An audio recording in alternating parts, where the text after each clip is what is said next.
IFM News. IFM News. IFM News. Lokal.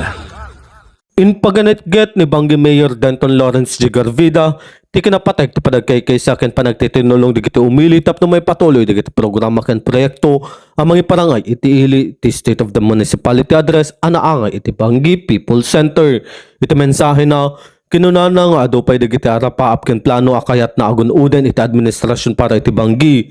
No pay kasta in paganit-get na saan nakabailan amay may salaing nga iturong digitoy a panakailatang na iso nyawis na iti suporta ken panagkaykay sa digiti amin a sektor iti ili. Kinunapay ni Mayor Garvida adigiti nagunod a panagbalay iti munisipalidad ket saan laing abunga ti panagtrabaho ti may sa a tao wenno opisina no diket bunga ti panagtitinulong ken panagkaykay sa digiti amin at taga Banggi. Bukit at kabaluan ni Randa magpatingga.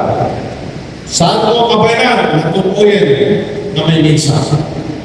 Dandayan ka po. Sa kami sa kayo lima na magsapuyot kadagiti programa ang mga pagrandayan hili ng pagigpagan ng katwa.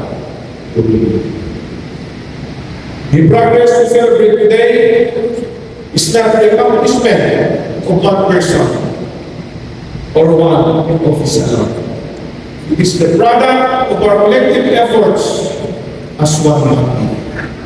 Let us therefore continue to support our development initiatives and work together in unity, cooperation, and shared responsibility as we build a more inclusive, sustainable, and prosperous municipality.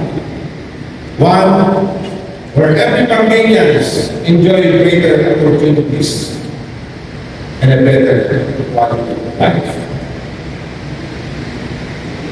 Just Kabayatan na inyawis na kadagiti umiling agtultuloy amang suporta kadagiti programa ken inisyatibo ti lokal a gobyerno babayen iti panagkaykaysa panagtitinulong ken panangibingay iti responsibilidad tapno maituloy ti panakabangon ti maysa a narangay mapagtalkan ken naorno sa Banggi amang ipay iti nasaysaya at nga oportunidad ken kalidad ti biang para kadagiti amin nga umili. Para iti IFM News, Idol Rain Santos, Tatak, IFM. IFM News. IFM News.